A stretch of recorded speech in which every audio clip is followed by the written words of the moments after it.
Insaf, Inspirasi Sabda Gereja Kristus Raja Paroki Bajiro. Saudara-saudari terkasih, hari ini Selasa 6 September, saya mengundang dan mengajak Anda untuk merenungkan sabda pada hari ini, di mana perenungan hari ini diambil dari Injil Lukas, bab 6, ayat 12 sampai dengan 19. Dan satu ayat kita pilih untuk kita renungkan pada Inspirasi Sabda Insaf hari ini. Dan sebelumnya kita merenungkan sabda ini, kita hening sejenak di dalam doa. Kita memohon rahmat dan berkat-Nya.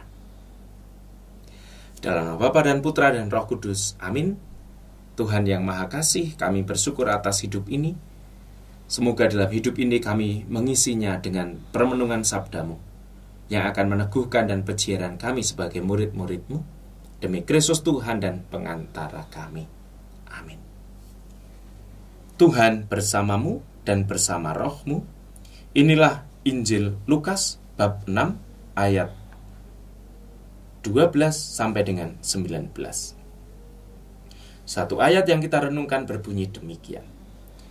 Lalu Yesus turun dengan mereka dan berhenti pada suatu tempat yang datar. Di situ berkumpul sejumlah besar murid-murid-Nya dan banyak orang lain yang datang dari mana-mana. Ibu bapak dan saudara-saudari yang terkasih, setelah memilih di dalam doa dan menetapkan 12 rasul murid-Nya sebagai orang-orang yang akan mengikuti Yesus sampai ke puncak Golgota, Yesus turun dari gunung dan bersama-sama dengan mereka mewartakan kabar gembira Allah. Hal ini menjadi jelas bagi kita bahwa kita juga perlu turun dari gunung. Dalam kehidupan kita, turun gunung berarti kita masuk ke ruang kehidupan kita yang real.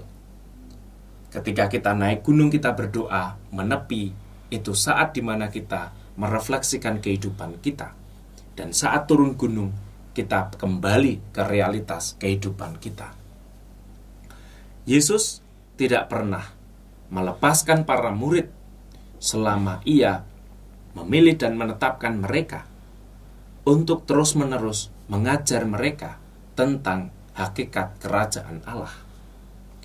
Demikianlah halnya dalam kehidupan kita. Jangan pernah kita bertanya, Tuhan di mana?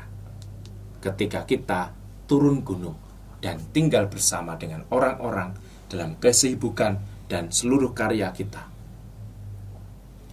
Pertanyaan yang mendasar bagi kita adalah, apakah kita selalu merasakan kehadiran Tuhan dan tinggal bersama dengannya di dalam kesibukan kita? Bukan pertama-tama, Tuhan di mana ketika saya berada dalam kesibukan hidup. Maka undangan bagi kita hari ini adalah memaknai kelahiran, memaknai kehadiran Yesus dalam kehidupan kita adalah sesibuk apapun hidup kita, kita harus percaya bahwa Dia ada dalam lingkaran kehidupan kita.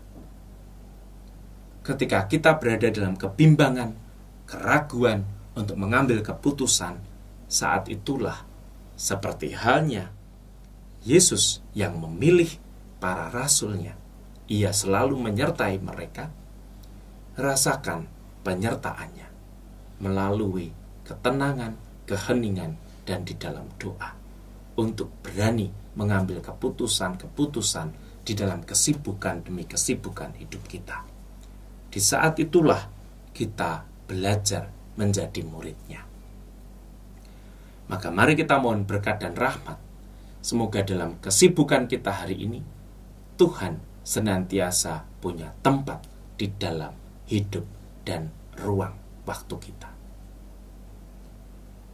Tuhan bersamamu dan bersama roh-Mu. Semoga seluruh kehidupan kita hari ini, aktivitas dan kesibukan kita, selalu dalam naungan kasih dan berkat-Nya, dalam nama Bapa dan Putra dan Roh Kudus. Amin. Selamat beraktivitas, Tuhan memberkati, berkat dalam.